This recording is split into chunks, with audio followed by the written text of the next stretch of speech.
अस्सलाम वालेकुम, कैसे हैं आप सब। आज वाला जो केक है ये मैंने एक बात पक्की के इवेंट के लिए बनाया था। 3 पाउंड में ये केक बनाया था। 7 इंचेस के केक पैन में इसे बेक किया था और इसका फ्लेवर चॉकलेट कैरमल था। फिलिंग में हमने चॉकलेट विपिंग क्रीम यूज़ की थी और उसके साथ कैरमल सॉस यूज़ की थी। जो हमारी इंस्पिरेशन पिक्चर थी उसके अंदर केक कम्प्लीटली फॉन्डेंट से कवर्ड था, लेकिन कस्टमर को फॉन्डेंट नहीं चाहिए था अपने केक पे, उनको बटर क्रीम ही चाहिए थी। तो फिर हमने सिंपली वाइट बटर क्रीम से केक को कवर किया और उसके ऊपर ज़ाहिर है बाकी डिटेल्स तो हमें फॉन्डेंट से ही देनी थी, तो वो हमने फिर फॉन्डेंट से ही किया बाकी सब कुछ। मार्केट में जो बटर्स अवेलेबल हैं उनमें से सबसे बेटर जो बटर क्रीम बनती है वो नूरपुर के अनसॉल्टेड बटर से बनती है। वो सबसे कम येलो होता है, जब उसे आप बीट करते हैं तो वो काफ़ी हद तक जो है वाइट हो जाता है। मैं एडम्स का बटर भी यूज़ किया हुआ है बटर क्रीम बनाने के लिए, वो भी अच्छा है, लेकिन वो थोड़ा सा ज़्यादा येलो रहता है, वो इतना ज़्यादा वाइट नहीं होता। काफ़ी देर बीट करने के बाद भी उसमें एक येलो टिंट रहता है, लेकिन नूरपुर का जो बटर है वो काफ़ी हद तक सफ़ेद हो जाता है। तो अगर आप लोगों में से किसी को ये प्रॉब्लम है तो आप नूरपुर का बटर यूज़ करके देखें। अच्छा जी, अब इसके लिए हमने रोज़ेज़ बनाने थे। उसके लिए जितना बारीक हो सके अपने फॉन्डेंट को आप बेल लें। उसके बाद आपने टीयर शेप का कोई सा भी कटर लेना है, राउंड कटर नहीं लेना। मैं राउंड कटर से पहले बनाया करती थी, लेकिन वो शेप अच्छी नहीं आती फ्लावर की। ये मैंने शेल कटर है एक मेरे पास, ये यूज़ किया है। आपके पास ये है, आप ये यूज़ कर लें। इस शेप में कोई और कटर है आप वो यूज़ कर लें। आपने कुछ छोटे साइज़ के काटने हैं और कुछ उससे एक साइज़ बड़े वाले पेटल्स काटने हैं। सबसे पहले जो है हमने छोटे साइज़ वाले जो लिए हैं उसको इस तरह से रोल करना है। मैंने स्पीड स्लो रख के ही आपको दिखाया है कि मैं किस तरह से बना रही हूँ। हालांकि मैं ख़ुद भी कोई इतना परफेक्ट रोज़ नहीं बनाती, लेकिन काफ़ी हद तक बेटर हो चुका है, तो मैंने जो सीखा वो मैं आपको बता देती हूँ।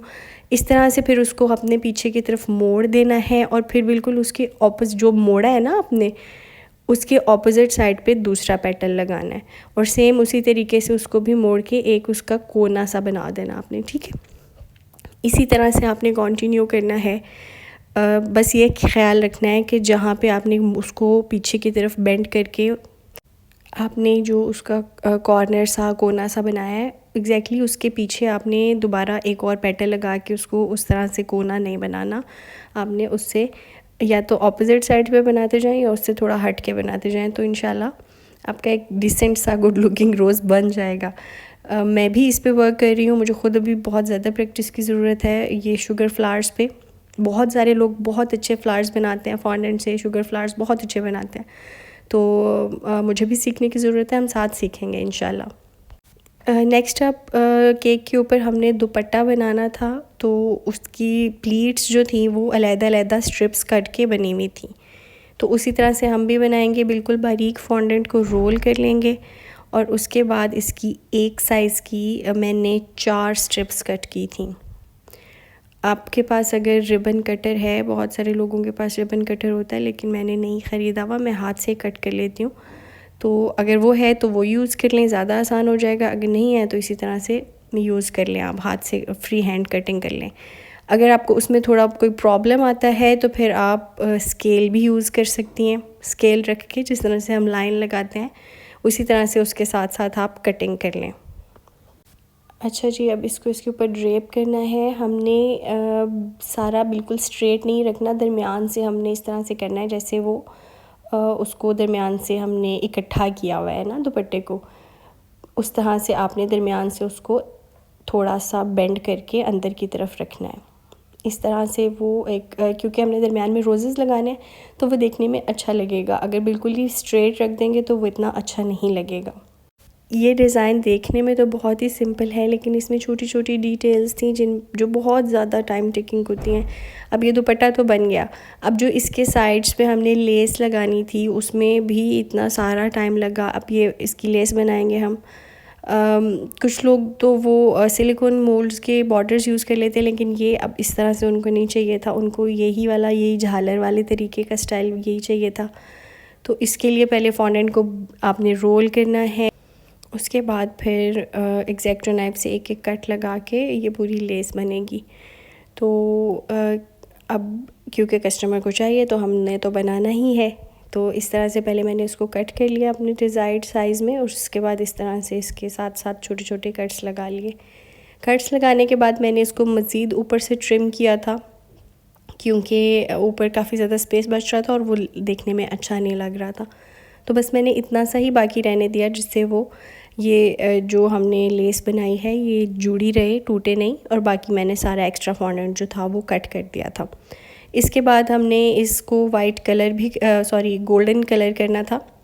वो पार्ट मैंने रिकॉर्ड नहीं किया क्योंकि वो बहुत लंबा प्रोसेस था, मुझे लग रहा था बहुत ही आराम से ध्यान से करना था वो उसका। मैं फिर वीडियो बहुत ज़्यादा लंबा हो जाता है, तो मेरी कोशिश ये होती है कि जितना पार्ट है जो जिसमें कुछ सीखने को मिल सकता है मैं आपको वो दिखाऊं। सिर्फ कलर करना है वो तो हम सबको ही करना आता है। ये मैं आपको बता देती हूँ कि गोल्डन डस्ट के अंदर मैं ऑयल मिक्स करके यूज़ करती हूँ, या फिर कभी मैं उसमें एसेंस यूज़ करती हूँ। बेक हाउस से मैंने मंगवाया था, वो हेज़लनट एसेंस था। वो मेरे यूज़ में नहीं है क्योंकि मुझे उसका कोई खुशबू या टेस्ट इतना अच्छा नहीं लगा था, लेकिन उसको मैं गोल्डन डस्ट में डाल लेती हूँ क्योंकि एसेंस जो होता है ये उड़ जाता है, ड्राई हो जाता है, और पीछे डस्ट जो है फिर वो आपके हाथों पे नहीं लगती, तो वो भी मैं यूज़ कर लेती हूँ कभी, लेकिन इसके लिए मैंने ऑयल यूज़ किया था। अच्छा जी, हमने जो अपने रोज़ेज़ बनाए थे मैंने आपको एक ही बना के दिखाया था, उस तरह से सेम तरीके से मैंने 4 रोज़ेज़ बनाए थे। उनको हम अब अपने केक के ऊपर रख देंगे, बिल्कुल उस वाली जगह पे जहाँ से हमने दुपट्टा दरमियान से थोड़ा सा बेंड किया हुआ है। उसके बाद बिल्कुल छोटे साइज़ के गोल्डन पर्ल्स जो हैं वो हम दुपट्टे पे लगा लेंगे अपने। इनको थोड़ा सा अपने अंदर की तरफ प्रेस कर देना है, ऊपर ऊपर ये अच्छे नहीं लगेंगे। जब अंदर प्रेस किए होंगे तो वो ऐसे ही लगेगा कि बिल्कुल जैसे दुपट्टे का ही पार्ट है। कल मैंने आप लोगों को बताया था कि मेरा गला थोड़ा ख़राब है, थोड़ा फ्लू हो रहा है, तो मुझे कमेंट किसी ने किया था कि लग नहीं रहा कि आपका गला ख़राब है। क्योंकि एक तो बिल्कुल स्टार्ट है और दूसरा मैं इतनी सारी दवाई खा रही हूँ कि ये बिल्कुल ना हो, मुझे बहुत इरिटेशन होती है। और दूसरा फिर मैं वीडियो बार बार ये वॉइस ओवर करते हुए रोकती हूँ और फिर गला साफ़ करके फिर रिकॉर्ड करती हूँ, क्योंकि मुझे लगता है कि बहुत इरिटेटिंग लगेगा अगर ख़राब आवाज़ आएगी। फाइनली जी, इसके साइड पे हमने ये बॉर्डर लगा लिया था। ये मोल्ड जो है मैंने बेक हाउस से मंगवाया था, वहाँ पे अवेलेबल शायद अब नहीं है। इस तरह से मैंने इसके ऊपर लगा दिया और गोल्डन कलर कर दिया, और ये हमारे केक का फाइनल लुक है। आपको कैसा लगा मुझे कमेंट्स में ज़रूर बताइएगा। जिन्होंने सब्सक्राइब नहीं किया please do subscribe. Thank you so much. अल्लाह हाफिज़।